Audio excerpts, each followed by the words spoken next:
y lo que tú haces es evaluar rentabilidad operativa. La mayoría de negocios, cuando quieren evaluar cuánto ganan, no miran el margen neto, ¿no? O sea, al final el margen neto es lo que queda para, después de repartir utilidades, de pagar impuestos, repartir utilidades a empleados y todo, lo que te queda, a eso le llaman margen neto y es lo que se lleva el accionista, el dueño, ¿no? Lo que se reparten al final entre los dueños. Por ejemplo, para mí es bien sensible el que, por ejemplo, contratar a un personal más. Ujú. Entonces, eso, o sea, yo quisiera, por ejemplo, ¿no? Lo que yo me imagino en estos momentos es que si voy a contratar más personal, sea por estrategia o sea porque así lo requiere la demanda, quiero ver qué tanto me puede impactar en mi evita. ¿Puedo ver un evita proyectado Claro, o evita foto? ¿Cómo evita, lo...? evita proyectado también, ¿no? Es tu evita que tienes de si cumples tu presupuesto anual, ¿no? Ya, pero digamos en el momento, si yo quiero, por decir, ¿no? Quiero saber qué tanto me va a impactar colocar a un vendedor más, por ejemplo, o a dos Ujú. vendedores más en cierto punto de venta. Entonces, yo quiero, como usted dice, el Evita me dice mucho. Entonces, yo el Evita lo veo, o sea, lo podría ver, le podría pedir a contabilidad hasta la fecha, hasta el mes anterior, de repente, No, no. Hasta el ¿no? mes anterior te lo pueden pasar, finanzas. Te puede Ujú. pasar hasta el corte del mes anterior, porque ellos necesitan cerrar contablemente para Ajá. poder emitir los estados financieros. Entonces, te van a Ah, poder ya. pasar hasta el corte del mes anterior, tú lo vas a tener. Y luego Ah, ok. sobre eso, tu proyección. Ya. Podrías mover, ¿sabes qué indicador? Una vez me enseñó un jefe, eh, ventas por colaborador. Y me dijo, porque yo les pedí más gente para mi equipo, ¿no? Y me dijo, ¿cuánto es la venta por colaborador? Pucha, no sé. Y me sacó el rato y me dijo que estábamos, o sea, para el número de colaboradores, estábamos, o sea, el ratio de ventas por colaborador estaba disminuyendo. Eso quiere decir que habíamos crecido en gente, pero estábamos decreciendo en ventas. Y me dijo, por este ratio yo no estoy tomando la decisión de contratar a nadie. Porque ¿por qué voy a seguir ensanchando mi planilla si estoy vendiendo menos? Necesito vender más primero. Y era porque teníamos un frenón en las ventas. Pero yo necesitaba gente para mi área. Pero me dijo, tuve que optimizar recursos y procesos antes de contratar a alguien, ¿no? De repente te sirve ese indicador también. Claro, claro, sí, sí, ese indicador que usted dice yo todos los días lo veo, ¿no? Solamente que financieramente hablando, a veces, ¿qué tanto me puede impactar en el Evita, ¿no? O sea, eh, lo que pasa es que a veces eh, tenemos a una persona solita en la mañana y a veces el negocio que está al costado tiene dos, tiene tres, de hecho que podemos perder clientes, ¿no? ¿Me entiendes? O Claro, sea, a lo mejor no crecemos porque hay una persona atendiendo, esta persona se va a sacar los productos y la gente lo ve lleno, ocupada, a la vez solamente hay una persona, se va, se cansa de esperar, ¿no? claro. O sea, es un poco por ahí el negocio, por ejemplo, Incafarma, así nomás no tiene una persona solita en, en su turno, Mm, ¿no? interesante, ¿No? interesante. Entonces, ¿qué hace Depende del Incafarma? negocio. Depende de tu negocio también, ¿no? O sea, depende Incafarma, mucho de la estrategia. Incafarma ellos sueñan con acaparar todo el mercado. O sea, Incafarma hasta la botica así mediana le miden los clientes. ¿Para Claro. qué? Puede Para que comprar. semana tras semana vea, esta botica está aumentando de clientes. ¿Por qué será? ¿Qué ha hecho? ¿No? Se Claro, preocupa. claro. Y su intención es el share, pues, ¿no? Acaparar el mercado lo más que pueda. Entre mi farma y Incafarma tienen casi todo el mercado, casi. 70%. Claro, es un montón. Pero eso no pueden ser monopolio tampoco, pues. El tema de medicinas no Claro, puede no ser puede, monopolio, así no puede que. ser. Pero bueno, el EBIT es muy importante. No desviarnos tanto. El EBIT es muy importante, ¿no? Te dice la rentabilidad del negocio, ¿no? Y ahí puedes ver, cuando quieres ver cómo realmente es un negocio, EBITDA. EBITDA. Porque te puede distorsionar, si tú ves la última línea, te puede distorsionar la utilidad, te puede distorsionar la depreciación, temas con efectos contables. Pero si tú quieres ver realmente cómo sigues tu operación, mide EBITDA todos los años. Así, con eso. Luego, margen neto, eficiencia general, ¿no? Utilidad neta entre ventas. Igual que el margen bruto, ¿no? Utilidad bruta, que es ventas menos coste de ventas, entre ventas, ¿no? Liquidez corriente te mide tu capacidad de cubrir obligaciones a corto plazo. Acuérdense que los activos corrientes entre pasivo corriente. Y acuérdense que el activo corriente, el pasivo corriente es tu deuda de corto plazo y el activo corriente es lo que tú puedes volver liquidez, dinero, caja en el corto plazo, por ejemplo, cuentas por cobrar, ¿no? Entonces, si tú quieres ver tu capacidad para cubrir obligaciones, tu activo corriente evidentemente tiene que ser mayor que tu pasivo corriente. Me parece que el ratio tiene que ser 2 por lo menos. O sea, si es 1, estás contadas. Tus activos pagan tus pasivos. Estás ahí. Pero creo que me parece que debería ser 2 el ratio. O sea, tus activos deberían ser 2 veces tus pasivos corrientes. Rotación de cuentas por cobrar. Esta la debes saber los que están en ventas, ¿no? ¿Cuántas veces, días que me demoro por cobrar? No veces, ahí debería decir días, ¿no? Días de cuentas por cobrar. Perdón, rotación de cuentas por cobrar es las veces que cobro las cuentas por cobrar y controlo eficiencia de la cobranza, ¿no? Y hay un dato hay un dato importante que también es los días de cuentas por cobrar, que es cada cuánto tiempo, cuánto yo me demoro en cobrar, ¿no? Y ese indicador lo deben tener bien los de ventas, no los de cobranza. Tu ratio de días de cuentas por cobrar no debería ser mayor que tus días de cuentas por pagar. Es decir, tú deberías cobrar más rápido de lo que pagas a un proveedor. O sea, tú deberías cobrar 30 días y pagarle a tu proveedor en 45, digamos, ¿no? Eso quiere decir que cobras, juegas con tu dinero, rentabilizas y pagas. Juegas, rentabilizas y pagas. ¿Me siguen? Si tú fueras tus días por pagar, fueran más que tus días por cobrar, va a llegar un momento en que te vas a quedar sin liquidez. Y tu ROI para proyectos, ¿no? Cuando mides rentabilidad de proyectos, creo que ROI, todos los hemos escuchado, ¿no? Ganancia entre inversión realizada. ¿Qué otros KPIs financieros conocen, chicos? Vamos a hacer unas preguntas. ¿Qué KPIs financieros conocen otros? ¿El punto de equilibrio no es un KPI financiero? Punto de equilibrio. Sí, es un KPI financiero. ¿Cuántas unidades tienes que encontrar, tienes que vender para que estás contas con tus costos, ¿no? Sí, claro, es un indicador financiero también.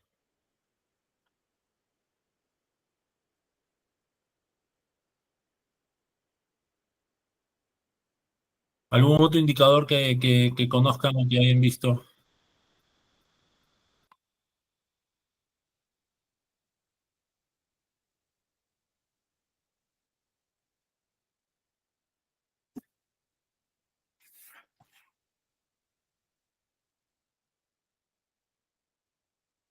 ¿Algún otro rate financiero? De repente, otra persona que quiera participar. A ver, voy a llamar a alguien.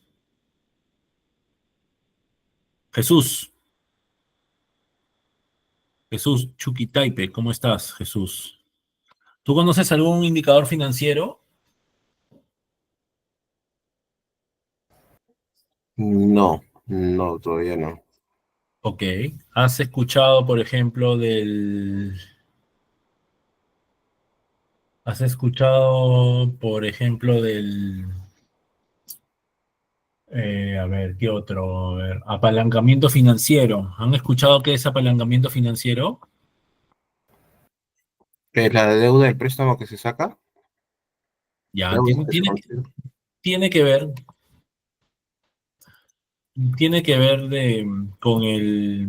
las deudas. Tiene que ver con las deudas. El apalancamiento financiero, el apalancamiento con el banco, dice Gabriela. Sí, miren, el apalancamiento financiero es un indicador que mide cuántos activos de la empresa está siendo financiado con deuda. O sea, cuántos de mis activos son comprados con deuda en lugar de capital propio. En otras palabras, refleja el nivel de dependencia de un financiamiento externo. O sea, si yo tengo 1 millón de activos y he comprado 80.000 con préstamos, ¿te dan cuenta? Mi deuda total es 80.000 entre mi patrimonio o entre mis activos, ¿no? Entre mi patrimonio neto. Puede ser la fórmula, puede ser deuda total entre patrimonio neto. Aunque según el análisis también se puede calcular como activo total entre patrimonio. El ratio tiene que ser mayor de 1, es decir, si el ratio es mayor que 1, quiere decir que uso más deuda para financiarme, ¿no? El riesgo financiero aumenta porque estoy debiéndole a más gente. a más entidades. El ratio cercano a 1 es un equilibrio entre deuda y capital. Y el ratio menor que 1 es que la mayoría de cosas que yo he comprado de los activos de mi empresa los he comprado con plata propia. Eso significa que me limita el crecimiento. O sea, está en riesgo bajo, pero el crecimiento es limitado. Un ejemplo, mira, un ejemplo. Una empresa tiene por activos totales 1 millón y tiene de deuda 600.000. Su patrimonio neto es la resta, es 400.000, ¿no? Porque de esos activos, 600.000 los he comprado con deuda y 400 los he comprado con patrimonio neto mío.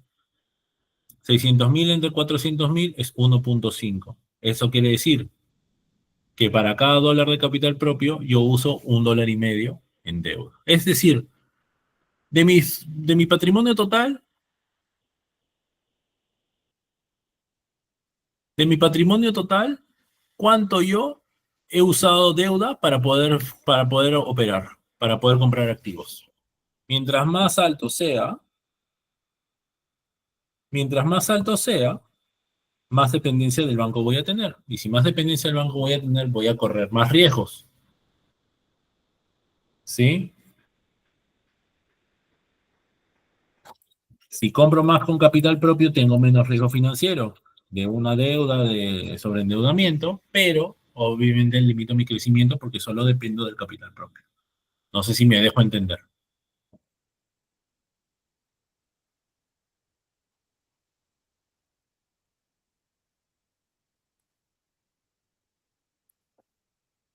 ¿Se me dejé entender? De todas maneras, voy a Sí. coordinar con Lady, con el área académica para poder hacerles llegar un formulario, digamos, un formulario con las fórmulas, un documento con las fórmulas, con algunas fórmulas de estos indicadores, ¿ok? A ver, vamos a continuar porque ya nos queda hora y 10 de clase y nos falta regular. Indicadores en recursos humanos. Ya habíamos visto algunos la clase pasada. Por ejemplo, rotación de personal. Ah, pregunten, si tienen alguna duda, pregunten, por favor, ¿sí? Rotación de personal, porcentaje de empleados que dejan la empresa, ¿no? Y ahí con eso identificamos problemas de retención. Tiempo de cobertura de vacantes, es el tiempo que me demoro, días que me demoro para cubrir una posición faltante en mi organización, ¿no? Por ejemplo, ¿cuánto me demora el proceso de selección? No sé, pues de un analista que me falta, ¿no? Oye, ¿sabes qué? Me demoro 2 meses en cubrir un analista. 2 meses para cubrir un analista, una posición operativa, es bastante. 2 meses, 3 meses te puedes demorar en cubrir una gerencia.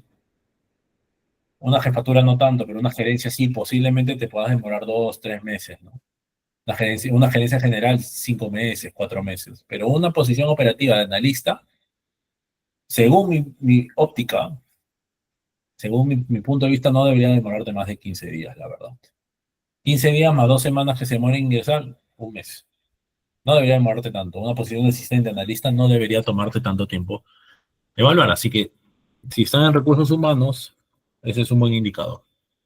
Engagement del empleado, ¿no? Es cómo tú mides el compromiso y la satisfacción. Es un indicador un poco más gaseoso, es un indicador un poco más cualitativo que cuantitativo, pero pueden medirlo, por ejemplo, a través de las encuestas de clima laboral. A través de las encuestas de clima, ustedes podrían medir más o menos cuál es el compromiso de los empleados, ¿no? Eso mide clima y productividad. Ausentismo laboral, ¿no? Las horas no trabajadas por faltas, ¿no? Y eso puede determinar problemas de motivación, ¿no? Sobre todo en planta o en almacén, ¿no? Que son posiciones sumamente operativas, ¿no?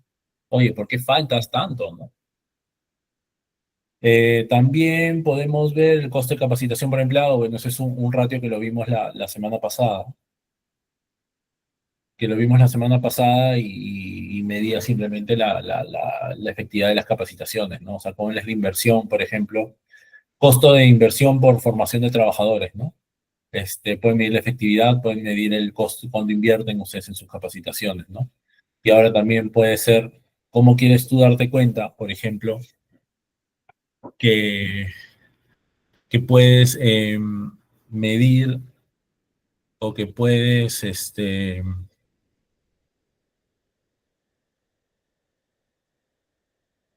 cómo te puedes dar cuenta que, que esa capacitación está siendo utilizada, ¿no?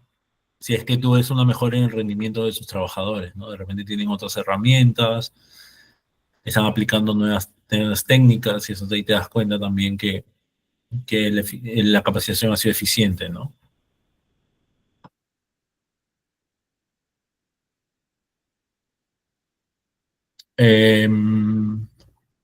No sé si alguien tiene alguna consulta con recursos humanos, ese es un poquito más sencillo y algunos los vimos la clase última.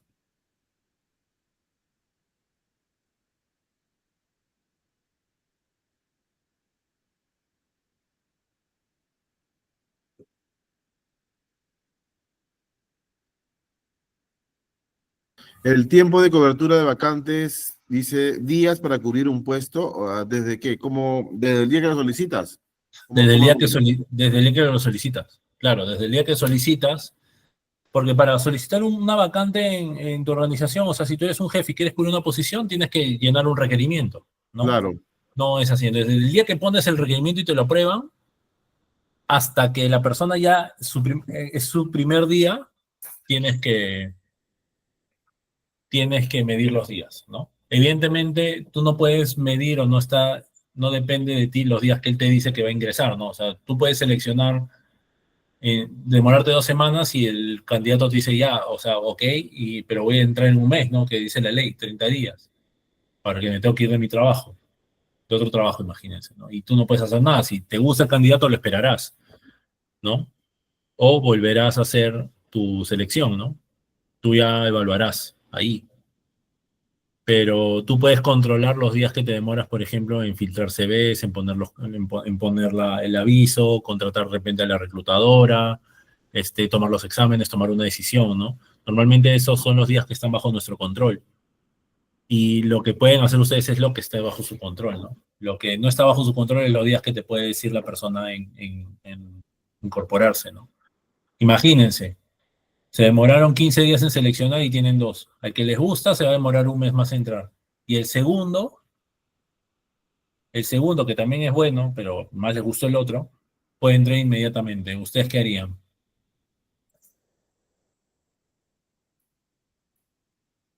¿Esperan un mes a que entre el mejor candidato o de repente hacen ingresar al segundo o al tercero que más les gustó, pero va a ingresar en menos tiempo?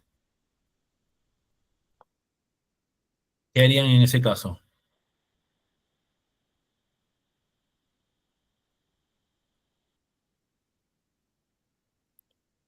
al que tiene las competencias, salvo que por ahí, por un tema más operativo, necesito urgente, ¿no? O sea, yo no te digo que ninguno de los dos tiene competencias, ¿ah? Todos tienen las competencias, pero uno sí te gusta un montón y el otro no es que te desagrade, pero el otro te gustaba más. Y hay que esperar más tiempo. Tú esperarías, no hay una respuesta correcta, ¿ah? Tú esperarías más No, tiempo. pues, Yo de repente elegiría el segundo. Primero trataría de mm, negociar con el primero a ver si se puede ir antes, ¿no? Pero si no puede, hasta elegiría el segundo, ¿ah? mm, Entonces, pero es cuestión de gustos y estilos, ¿no? sí, no, pero a veces también depende de uno lo que quiere, ¿no? Porque yo me acuerdo que contraté a un analista que era un capo pues, en tecnología, ¿ya? Sí. Y lo que pasa es que la empresa no está todavía a la altura de implementar tanta tecnología, y el pata, pues, pucha, que volaba, pues, ¿no? Y tú Claro. le pedías algo simple, algo manual, ya, a veces no es que no quería, sino que ya me daba cuenta de que no era no era su ambiente, ¿no? Ya, pucha, y había otro pata que era término medio, pero que tenía mejor actitud, entonces uno por dejarse llevar de lo tecnológico, me pesó al final porque era medio botado el pata. Ah, hay que Más saber, que- hay sí. que saber, más o menos, decidir ahí. Mm, Pero nada, o sea, tienen que ver los tiempos que demoran en reclutar. En los vendedores debería ser ok. mucho más rápido, ¿no? Porque pierdes Sí, venta, sí, sí. ¿no? Exacto. En A venta. eso preguntaba. Sí, en almacén debería ser rápido también, porque está en juego tus horas extra. De repente, ahí, por ejemplo, tu costo de reclutamiento debe engrosarse con el costo por horas extra que estás pagando, porque a alguien le tienes que pagar porque cubra el puesto, ¿no? O estás perdiendo, no sé, pues capacidad de preparación de pedidos porque tienes una o dos personas menos.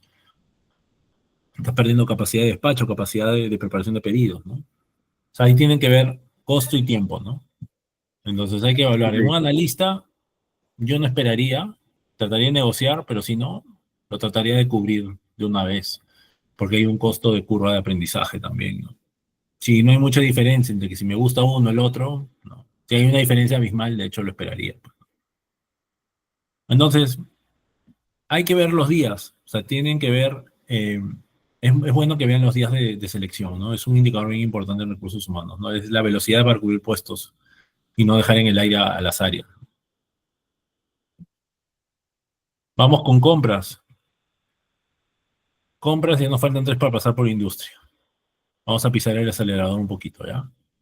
KPIs en compras. Ahorro en compras es la diferencia entre el precio presupuestado y el real. A ver tu eficiencia de negociación, ¿no? Si tú habías presupuestado para un producto tener un costo de venta de 10.000 y al final lograste 9.000, quiere decir que tu negociación ha sido buena o has aprovechado alguna coyuntura del mercado para poder, eso evidentemente asumiendo que has comprado lo mismo, ¿no? Has aprovechado una coyuntura del mercado o has podido negociar mejor que de tal manera que te ha permitido que te ha permitido ser eficiente en las compras, ¿no? También hay indicadores de cumplimiento de proveedores, ¿no? Entregas completas y a tiempo, es lo que decía, el OTIF, pero para proveedores, ¿no? Te permite monitorear proveedores, saber quién te falla, quién te está fallando más, si hay uno que no te está fallando, te está trayendo pedidos incompletos. Luego, el costo de compra sobre ventas, que es el costo de la compra, el gasto en compra sobre ventas, ¿no? Y así ves el impacto, cómo impacta en tu margen bruto. Cuando me cosa, obviamente, si tú te dedicas a comprar para vender, a ser un importador o una distribuidora, evidentemente eso es costo de ventas entre ventas, ¿no? Ese es tu margen bruto.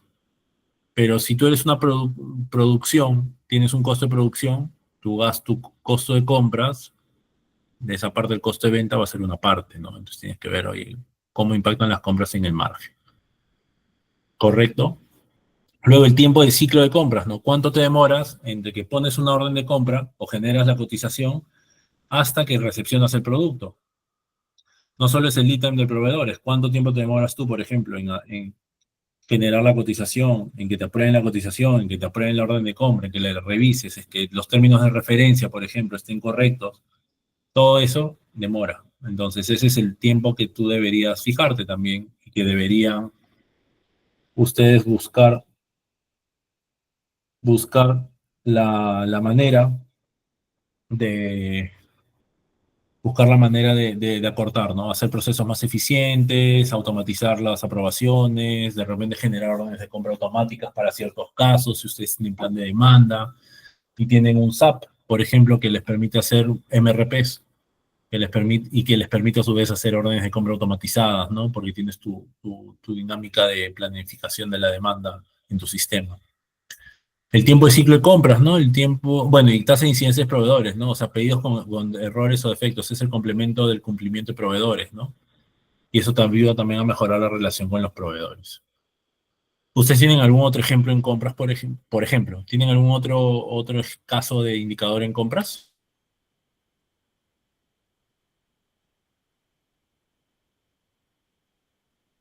Mi pregunta más bien, ¿cómo se define el margen de contribución?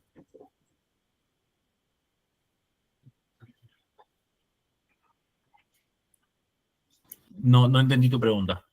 El margen de contribución, ¿cómo se calcula? El margen de contribución. Sí,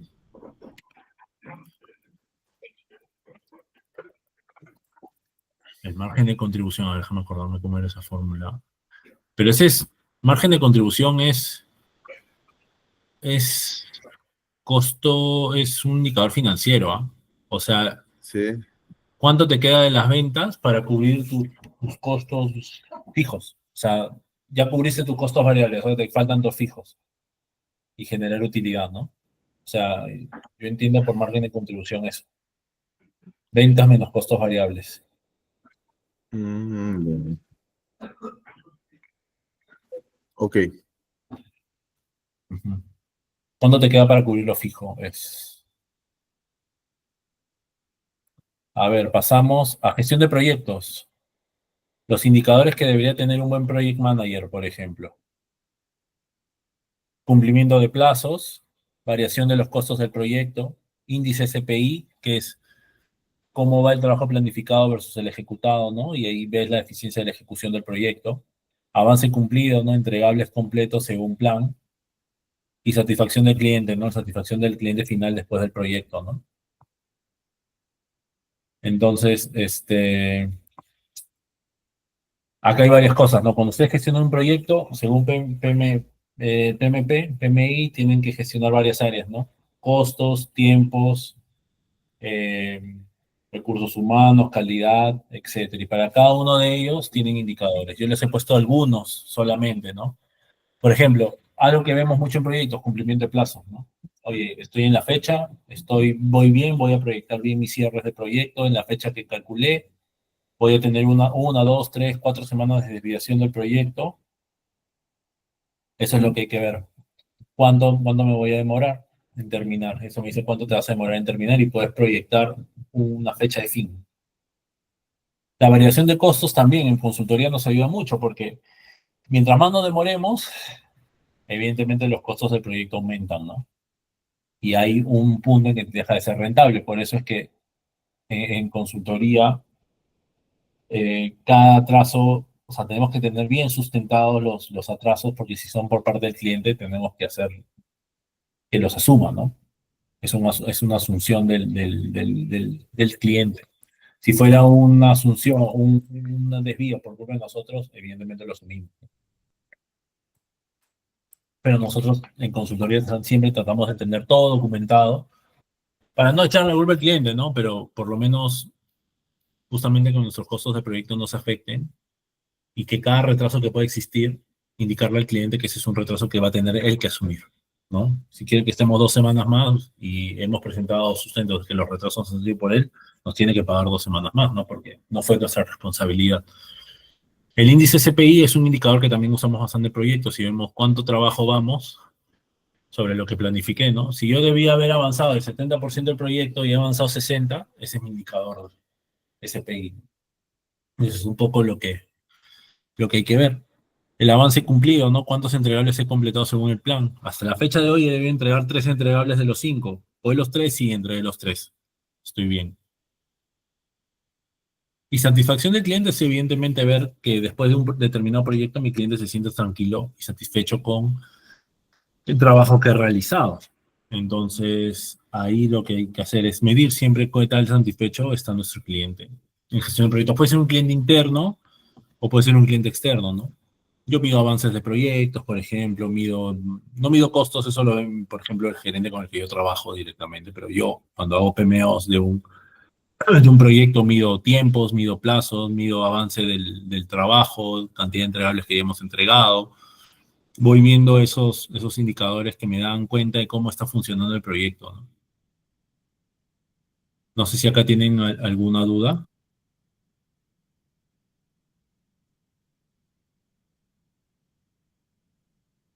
A veces de proyecto, ¿no? Inclusión de plazos.